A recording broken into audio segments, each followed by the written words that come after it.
Olá a todos, sejam muito bem-vindos novamente aqui no canal da TV Damásio. E você sabe, se você quer direito com profissionais experientes, direito visto, portanto, em profundidade, já tem endereço certo.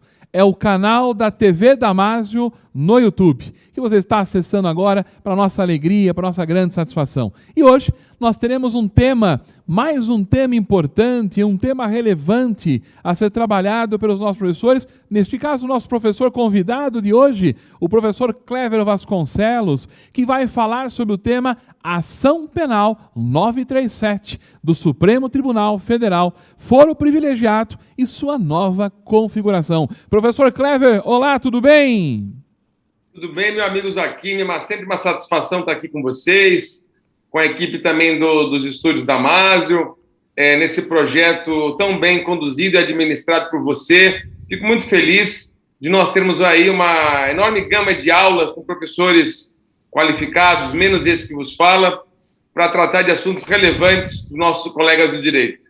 Bondade, imagina, o professor Cléver é presença sempre obrigatória nas nossas aulas especiais, trabalhando temas de direito eleitoral, de direito constitucional. A pessoa, portanto, mais embasada aqui nos cursos da TV Damásio, nas aulas especiais, aqui no Damásio Educacional, que é nosso professor na graduação, aqui no Damásio Educacional, graduação em Direito, nosso professor nos cursos preparatórios para carreiras jurídicas, nosso coordenador no curso de Direito Eleitoral, curso de pós-graduação em Direito Eleitoral. Professor Cléver, sempre uma satisfação e uma alegria tê-lo aqui conosco, não me canso aí de repetir. Professor Cléver, que inclusive também é promotor de justiça do Ministério Público do Estado de São Paulo, doutor em Direito pela Pontifícia Universidade Católica de São Paulo, pós-doutor em Direito pela Universidade de Coimbra, em Portugal.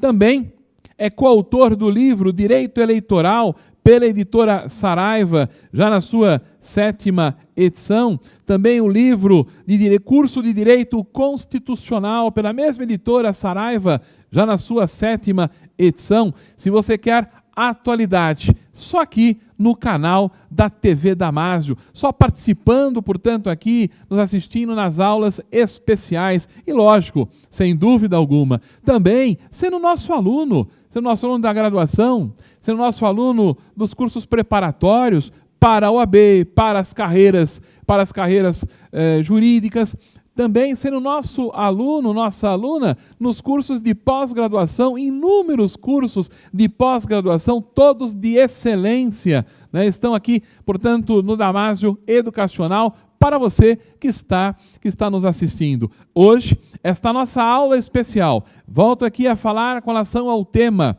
Ação Penal 937 do STF, foro privilegiado e sua nova configuração. Passo de pronto, portanto, a palavra ao nosso querido professor aqui desta casa, uma honra recebê-lo mais uma vez, professor Cléver Vasconcelos, com vocês. Obrigado, meu amigo Zaquini. Fico muito feliz dessa sua introdução, dessa sua apresentação esclarecedora. E o nosso tema hoje aqui foi um tema selecionado, importante para todos nós. Vamos lá. Foro privilegiado. Alguns chamam de foro por prerrogativa de função. De quem é o privilégio? De quem é a prerrogativa? É do réu ou é da sociedade? Há uma grande crítica a esse respeito. Por quê? Porque essa pessoa está sendo processada em um juízo que não é o aplicado a todos, ela está recebendo uma distinção, um favorecimento. Será que esse favorecimento é para beneficiá-lo ou para proteger a sociedade? Existem duas motivações para isso. A primeira motivação é a seguinte: não, esse foro é um foro especial, totalmente injusto, porque isso afasta o julgamento do princípio da igualdade formal no que diz respeito a todos os processos criminais serem serem processados a partir do primeiro grau de jurisdição. Porque para esse réu, um deputado ou um senador, por exemplo, o tratamento seria diferenciado. Isso seria uma discriminação negativa em relação a essa prerrogativa que teria o parlamentar, sendo uma pessoa de grandeza acima das outras. E isso poderia, ou como em alguns casos se alega, trazer uma prerrogativa sem qualquer tipo de fundamento. Segundo ponto. E agora os que defendem o foro de prerrogativa de função, o foro privilegiado. Não, o privilégio é para a sociedade. Por que o privilégio é para a sociedade? Porque nós temos um julgamento de foro único. Como assim foro único? No caso dos parlamentares, deputados federais e senadores, eles são julgados pelo Supremo Tribunal Federal. E são julgados pelo Supremo Tribunal Federal, não há duplo grau de jurisdição, não há capacidade de recurso nesse processo, em caso de condenação ou absolvição. Então, é o privilégio da sociedade de ter um julgamento mais célere, mais rápido. Ué, Kleber, mas o duplo grau de jurisdição não é um direito e garantia fundamental previsto na Constituição? Não.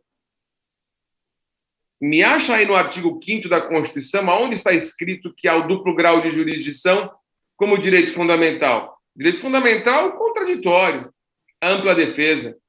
E isso eles terão no Supremo Tribunal Federal. Tanto é que a súmula 704 do Supremo Tribunal Federal, súmula não vinculante 704, diz que, ainda que a pessoa não tenha o duplo grau de jurisdição, é assegurada para ela o contraditório e a ampla defesa no Supremo Tribunal Federal. Portanto, é um julgamento em instância única. Se a pessoa fosse julgada no primeiro grau de jurisdição, ela teria direito à apelação para o Tribunal de Justiça ou para o Tribunal Regional Federal, no caso de um processo da Justiça Federal, teria recurso especial para o Superior Tribunal de Justiça, teria recurso extraordinário para o Supremo Tribunal Federal. Nós teríamos todas as instâncias a serem percorridas. E o privilégio de ter um julgamento com foro único dá a ideia de que haveria celeridade na apreciação do caso dela, porque é um foro único. Há uma parcela de boa argumentação em relação a isso. O problema que eu vejo é o seguinte: esse privilégio que é da sociedade não tem sido muito elogiável. Por quê? Porque o Supremo Tribunal Federal tem sido um pouco lento no seu julgamento. Ele não é um tribunal vocacionado para ser uma instância única, ou a primeira e única instância. Os seus juízes, na sua formação jurídica, nunca presidiram uma ação, uma audiência de primeiro grau de jurisdição, salvo no caso dos ministros Luiz Fux e Rosa Weber, que são juízes, uma juiz do trabalho e um juiz do direito do Tribunal de Justiça do Rio de Janeiro, que já passaram por essa situação porque são juízes de carreira.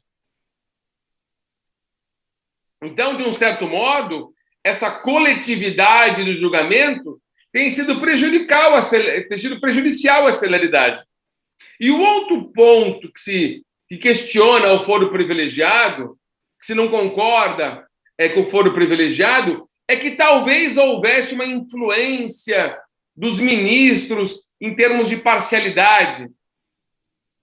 Mas aí o problema não é a questão da imparcialidade ou parcialidade, é o modo de investidura dos ministros do Supremo Tribunal Federal. Então, alteremos constitucionalmente o modo de investidura dos ministros do Supremo Tribunal Federal. Bom, não importa. O que importa é que o foro de prerrogativa de função ou foro privilegiado, como você prefira denominar, ele é uma realidade.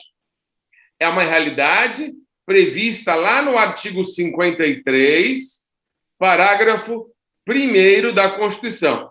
O artigo 53, parágrafo 1º da Constituição, estabelece que deputados, no caso, eu analiso aqui o foro privilegiado especificamente quanto aos parlamentares, deputados federais e senadores, diz que no exercício, a partir da diplomação, os deputados e senadores serão julgados pelo Supremo Tribunal Federal. Bom, até muito tempo atrás, e a data paradigmática, a data ponto dessa aula é 3 de maio de 2018. Esse foi o dia do julgamento da ação penal 937 do Supremo Tribunal Federal. Essa ação, ela mudou radicalmente a interpretação do artigo 63, parágrafo 1º da Constituição, que diz que deputados e senadores serão julgados a partir da diplomação pelo Supremo Tribunal Federal. Mas por que crimes? Então. Até maio de 2018, todos os crimes. Todos os crimes. Ou seja, se eu tinha furtado um chocolate num supermercado antes de ser parlamentar, mas fui processado por isso antes de ser parlamentar, se eu fosse eleito, o meu processo seria deslocado para o Supremo. O que tem a ver o furto do chocolate com o exercício do mandato? Nada, nenhum. Mas era assim antigamente. Todo parlamentar cometendo um crime em razão da sua função de parlamentar ou não, durante ou antes do exercício do mandato, o processo era transferido ou era iniciado no Supremo Tribunal Federal.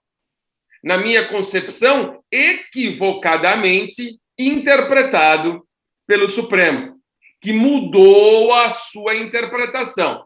Fez uma interpretação conforme a Constituição, sem redução de texto, como método hermenêutico de leitura do texto positivo da Constituição, para delimitar, a partir do dia 3 de maio de 2018, a relatoria foi do ministro Luiz Roberto Barroso, aquecido pelos demais ministros, no sentido de delimitar que só serão julgados pelo Supremo Tribunal Federal os crimes praticados durante o exercício do mandato.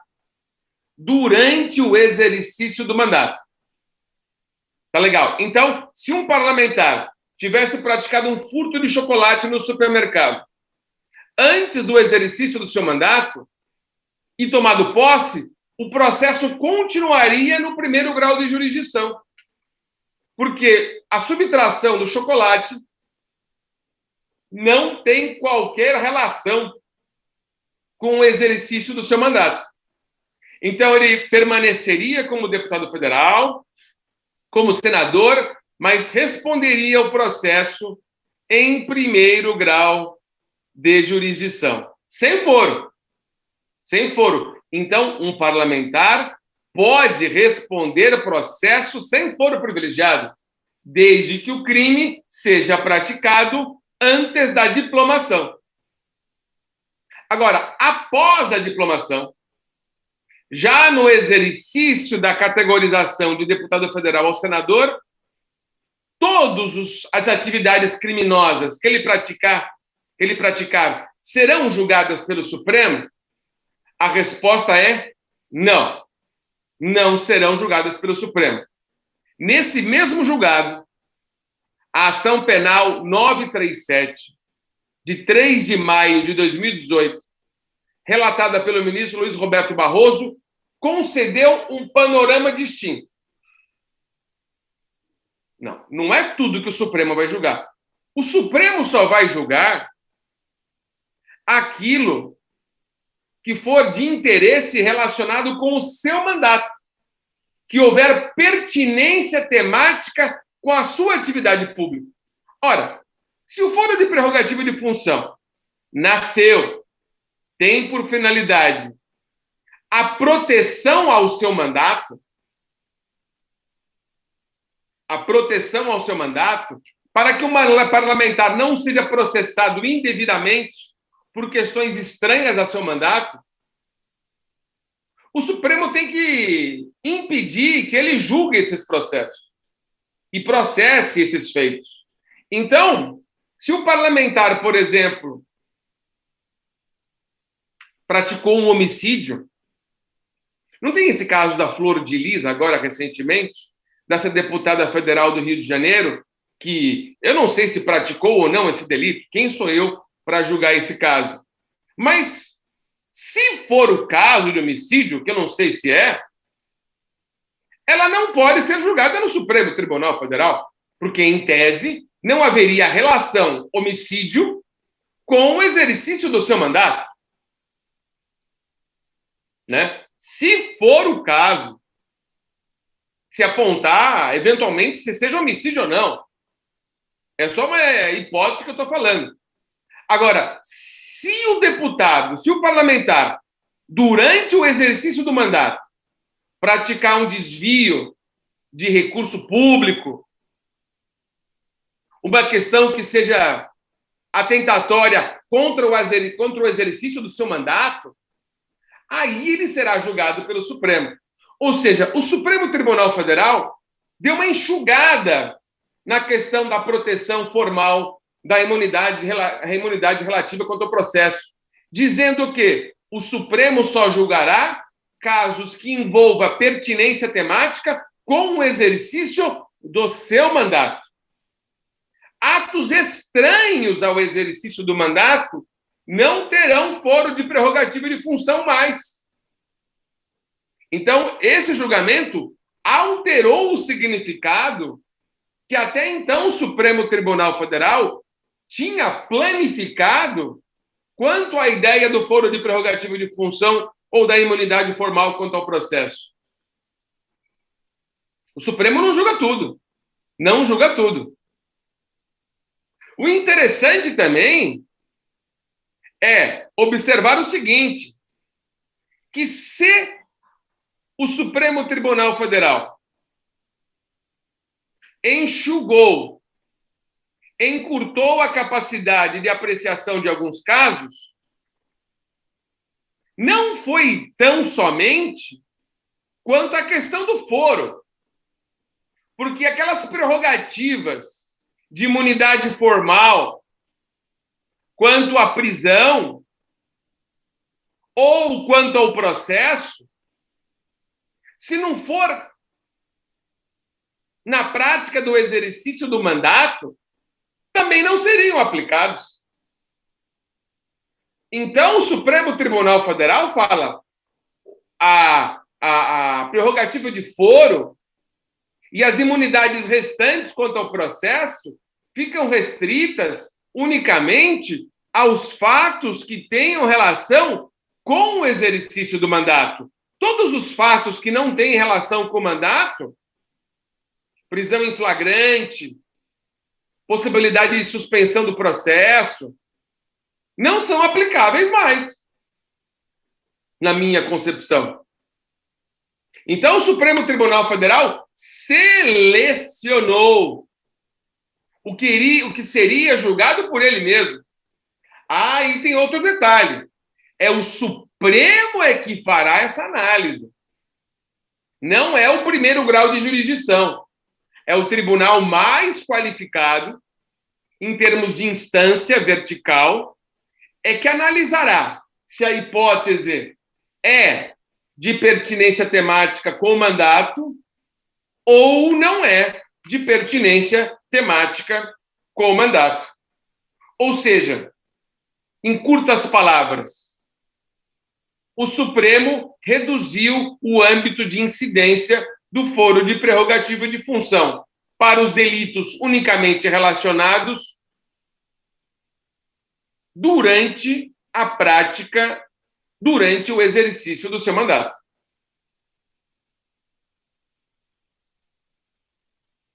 Kleber. E se eu estou respondendo a um processo criminal, eu que sou parlamentar,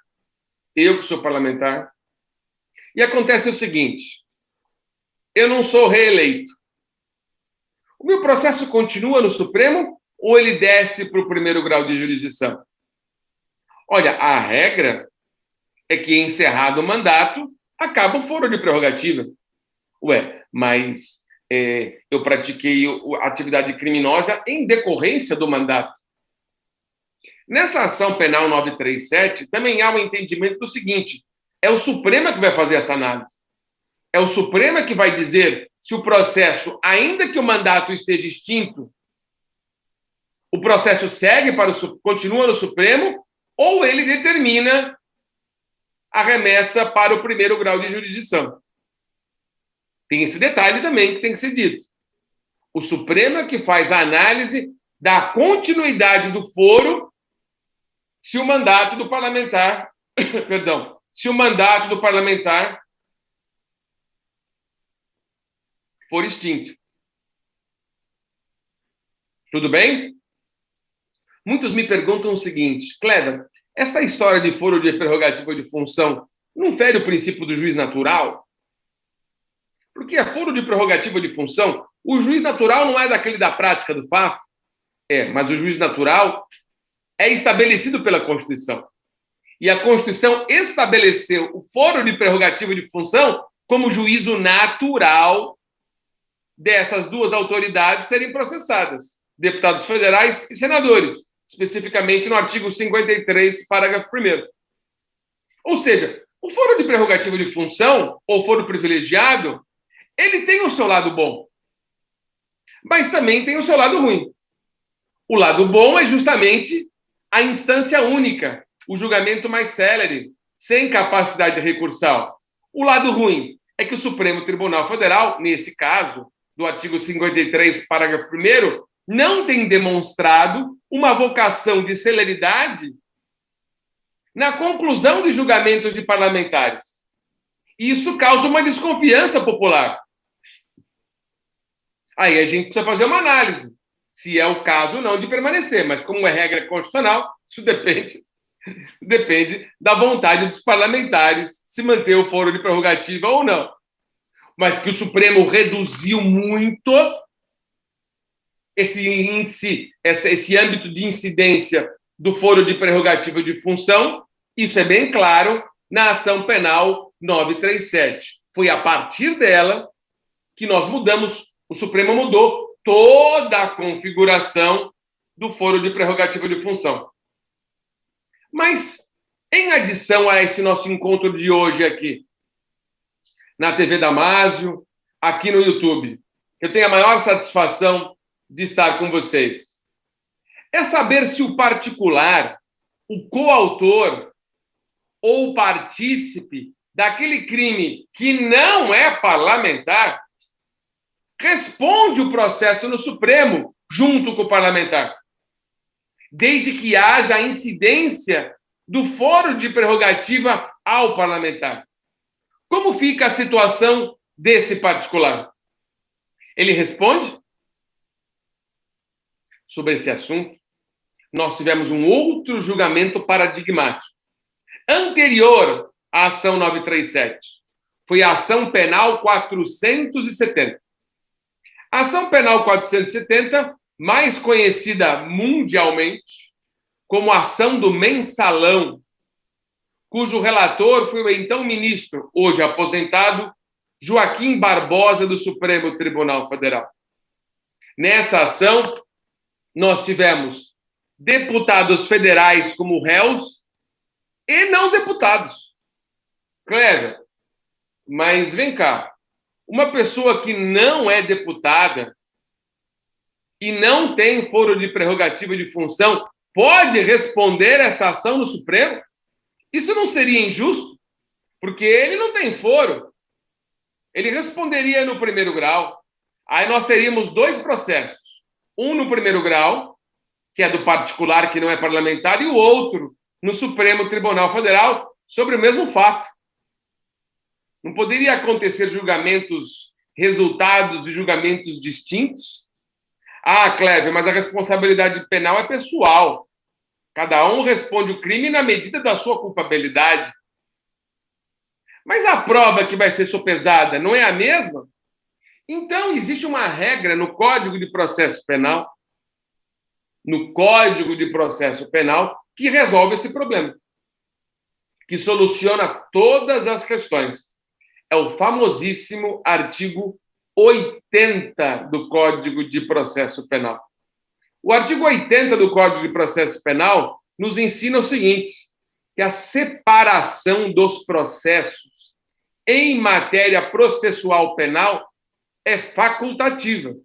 O juiz pode ou não separar os processos. Isso se aplica também ao Supremo Tribunal Federal. Quando há o litisconsórcio multitudinário, o litisconsórcio com muitos réus, o juiz pode se mandar separar os réus. Mas aí não é o caso, porque não se trata do foro de prerrogativa de função. Mas o artigo 80 fala por qualquer outro motivo. Por qualquer outro motivo, o magistrado poderá separar os processos. Poderá. E quais seriam os outros motivos? Um motivo que não dá ensejo à separação do processo e que o ministro Joaquim Barbosa disse na ação penal 470 foi a indissociabilidade da prova, a indissociação da prova. A prova na ação penal 470, a prova na ação penal 470 era indissociável, porque sempre havia uma ligação. Sempre havia uma ligação entre prova de um réu e prova de outro réu. As provas eram inseparáveis.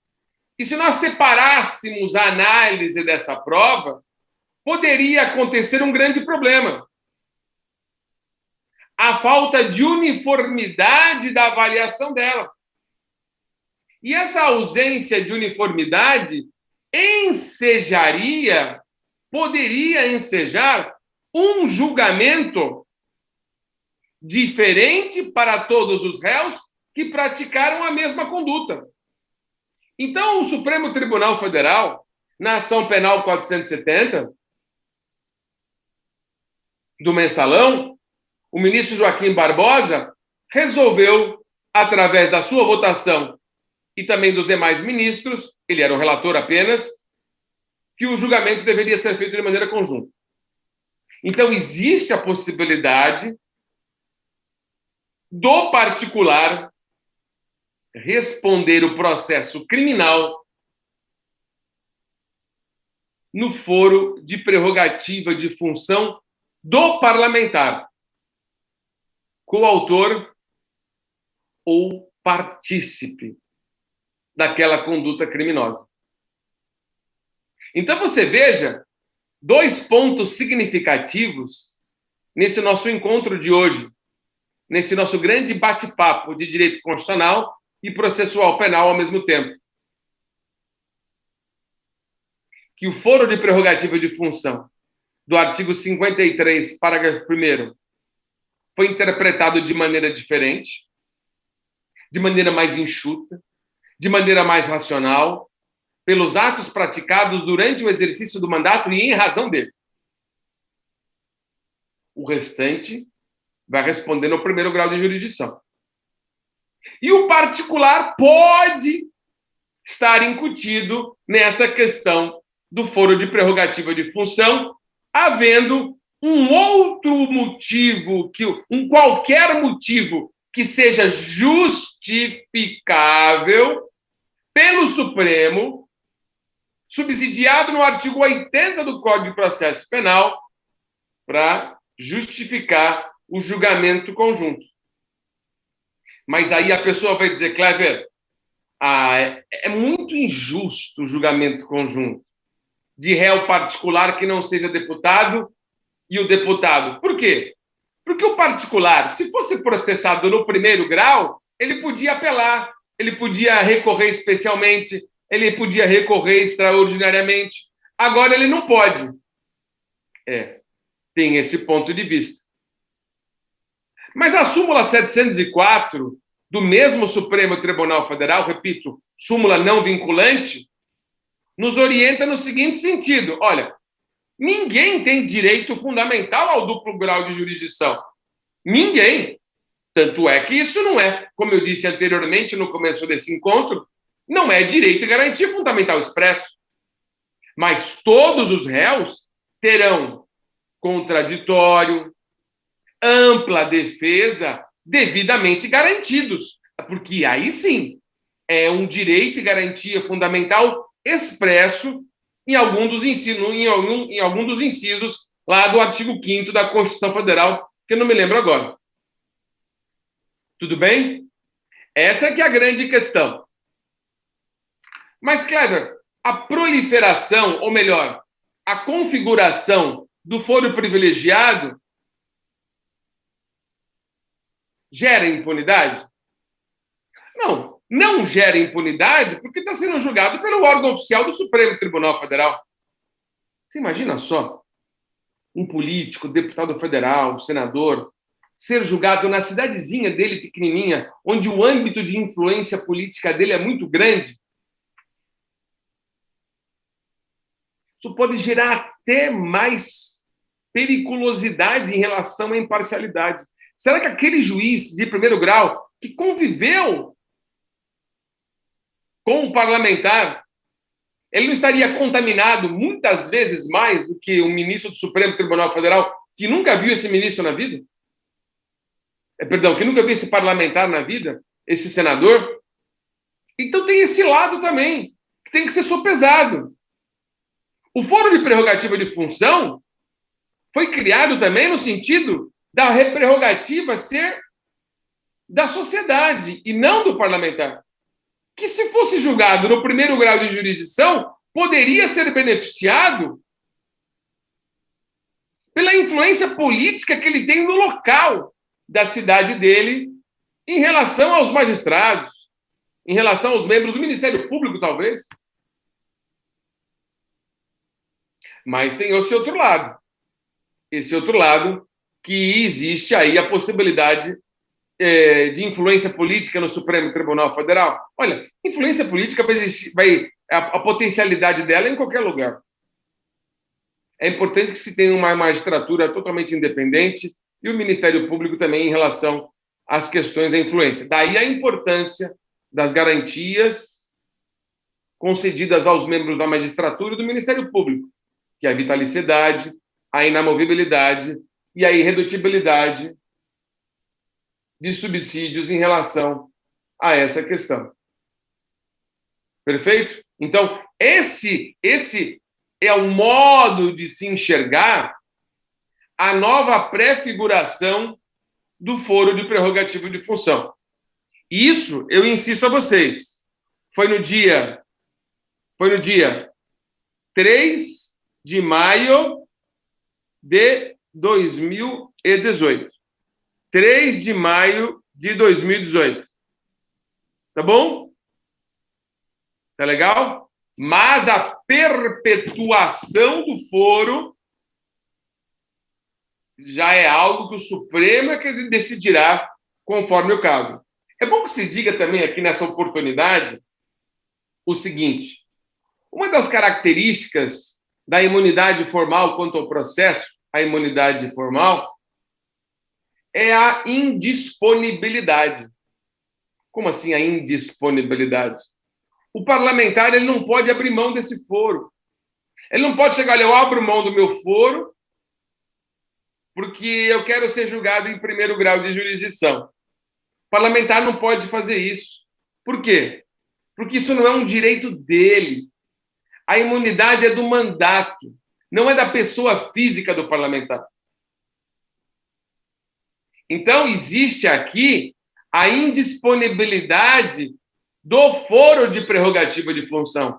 Ainda que o parlamentar seja julgado, ainda que ele pratique o crime durante o exercício do mandato e em razão dele, por conexão objetiva entre o mandato e o crime, ele não pode dispensar, pela própria vontade dele, a prerrogativa desse foro, porque é questão de ordem pública. É questão de ordem pública. Por isso que eu digo, é um direito indisponível, no nosso caso, da análise de hoje, da imunidade parlamentar quanto ao foro de prerrogativa de função. Tudo bem? É um direito indisponível. Isso não só em relação à imunidade formal, mas também em relação à imunidade de palavras, opiniões e votos, lá no caput do mesmo artigo 53 do que a gente está tratando aqui. Então, meus caros amigos, vocês vejam na balança do modo geral, já caminhando para a finalização da nossa aula, que o Supremo Tribunal Federal, na ação penal 937, deu contornos de redução do âmbito de incidência do foro. Porque o Supremo... mas isso é um ativismo judicial? Não. Ele compactou o entendimento da razão de existir do Instituto com a matéria disposta formalmente na Constituição. Ele retirou um caráter abrangente do foro, que até então existia, até maio de 2018 existia, para dizer que o foro agora é só em face de delitos praticados durante o exercício do mandato e em razão dele. Se um parlamentar, por exemplo, subtrair uma coisa no supermercado, como eu disse para vocês, ou praticar uma violência doméstica na sua casa, o que isso tem a ver com o exercício do mandato? Nada. Ele vai ser responsabilizado no primeiro grau de jurisdição. Mas se ele manusear um contrato com a administração pública dentro de uma ilegalidade que envolva a influência do mandato dele, aí sim ele responde perante o foro de prerrogativa de função. Foi isso que disse a ação penal 937. Essa é a novidade sobre o assunto. Então, convivamos com o foro, ainda que ele exista formalmente na Constituição, porque nós não temos a capacidade de revogar o artigo 53, parágrafo 1º. Isso depende da vontade do parlamentar. E será que ele vai ter essa vontade de revogar o 53, parágrafo 1º? Será que o foro de prerrogativa de função hoje é algo positivo ou é algo negativo? Você faça o seu juízo de valor. Eu disse para vocês que tem lado positivo, expliquei qual foi o lado positivo e expliquei também o lado negativo desse foro.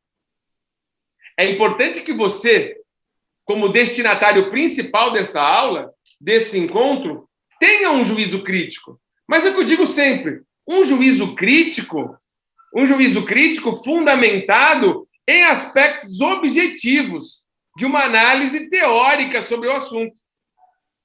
Né? Perfeito? Essa questão que eu trago para vocês sobre a análise do foro de prerrogativa de função e já, de maneira objetiva, passando as palavras para o meu amigo Alexander Zacchini, agradecendo profundamente a oportunidade da aula de hoje, né? Eu acho que mais ou menos 45 minutos aqui de bate-papo que nós tivemos foi muito interessante. Se você tiver alguma pergunta, algum questionamento positivo, vai lá nas minhas redes sociais, lá no Instagram, @clever.vasconcelos, @clever.vasconcelos. 99,99% das minhas publicações envolve questões do direito. É uma rede social destinada só às questões do direito. Agora, se você quer se aprofundar muito mais nessas questões, eu faço um convite especial, que é o convite de estar cursando a nossa graduação em Direito aqui na Faculdade Damásio, ser aluno nosso. Se você já é bacharel em Direito ou quer ingressar em um concurso de carreira jurídica ou carreira pública, fazer um dos nossos cursinhos, que são excepcionais. Ou se você quiser se qualificar mais ainda, vai em uma das nossas pós-graduações em Direito que nós temos aqui no Damásio Educacional. Olha, tem outra aí. Todas as unidades da federação. As 27 unidades da federação, do Rio Grande do Sul ao Amapá, da Paraíba ao Acre, em cada uma delas tem pelo menos uma escola Damásio. Tem. Nós temos escolas Damásio em unidades licenciadas no Brasil inteiro. Em uma cidadezinha no seu estado, tem.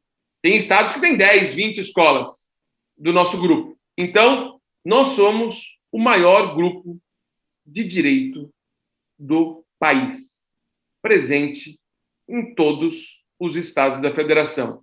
Veja a importância, que não é uma importância quantitativa, mas uma importância fundamentalmente qualitativa. Professores com qualidade, não falo deste, mas com professores com qualidade, que possam colocar você no patamar que você merece ficar. Meu amigo Zaquini, palavra com Vossa Excelência.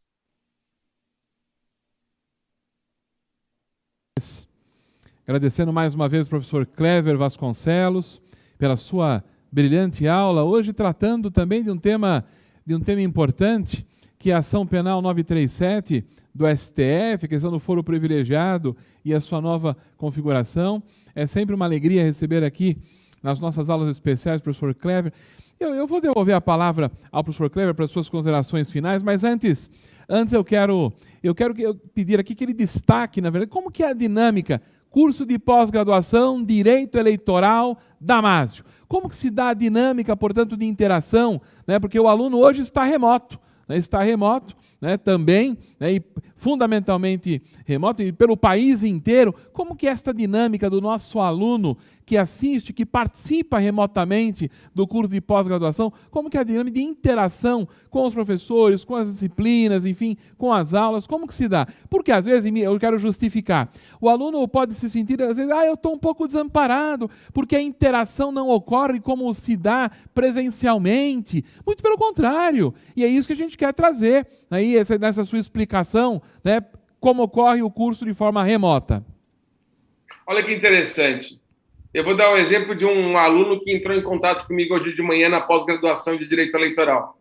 Ele queria fazer o trabalho de conclusão de curso e queria uma orientação com bibliografia, até a definição do próprio tema dele, né? Então, existe um contato com a coordenação geral, que o e-mail dos professores é disponibilizado e os professores também disponibilizam as suas redes sociais. Então, você pode falar tanto com os professores nas redes sociais, quanto por e-mail com os professores. O interessante é que a pós-graduação, Zaquini, ela é modular. Como assim modular? Você pode entrar em fevereiro, em março, em abril, em maio, em junho. Você pode entrar em agosto, em setembro. Ela é composta por módulos. E esses módulos, eles são sempre passados novamente, né? Não aulas requentadas, pelo amor de Deus. Se tem uma coisa que Damásio não tem, é aula requentada. Toda aula é feita de novo. Por exemplo, eu vou dar uma aula sobre condições de elegibilidade no mês de março. Tá legal. Aí tem um novo módulo, condições de elegibilidade. Uma nova aula atual sobre o assunto, diante do que a jurisprudência atualizou nesses 3 meses, 4 meses.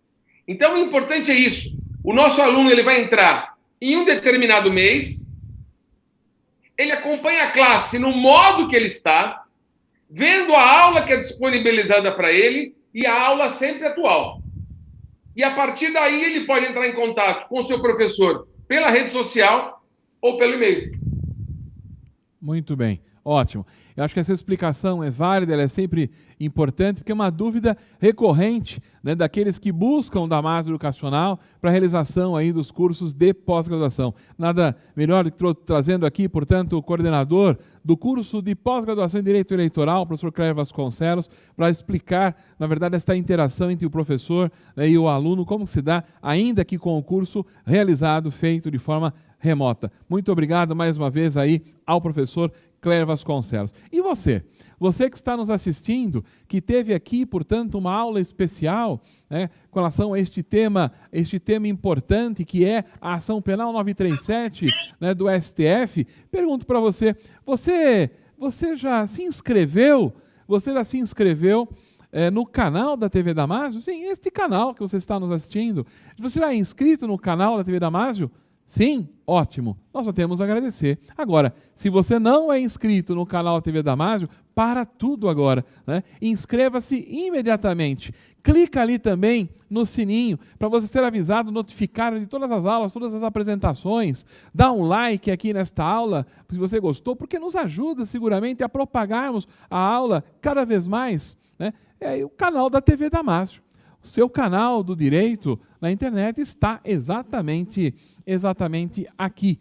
E eu quero, antes de concluirmos esta nossa aula especial, agradecer aqui, mais uma vez, também aos nossos amigos dos estúdios da TV Damásio, né, que estão nos ajudando, né, que sempre nos ajudam a fazer chegar até você o melhor som, a melhor imagem, a melhor transmissão até você. Então, nosso muito obrigado também aos operosos, né, funcionários aqui, nossos colegas dos estúdios da TV Damásio, que nos ajudam, levam toda essa estrutura, portanto, a serviço da melhor transmissão possível aí para você que está nos assistindo. Muito obrigado aí a todos. Professor Cléver Vasconcelos, novamente, mais uma vez, agradeço pela sua participação. Eu já avisei aqui para os nossos internautas, para todos esses que estão nos assistindo, que nós temos inúmeros vídeos do professor na área de direito eleitoral, de direito constitucional, são inúmeros os vídeos. E outros vídeos de outras aulas especiais, de outros professores e profissionais renomados aqui no mercado jurídico, professores aqui da casa, como é o caso da aula de direito notarial e registral do professor Vitor Kimpel, né? Também outros professores que têm aqui também sempre participando, sempre estando conosco nessas aulas especiais. Profissionais externos que são convidados especialmente para gravarem aqui conosco. Queremos levar até você sempre o melhor conteúdo, o conteúdo em profundidade, o conteúdo mais atual. Não nos deixe, estejam sempre aqui conosco. Um grande abraço, professor Cléver, e a todos vocês também. Até uma próxima oportunidade. Até mais.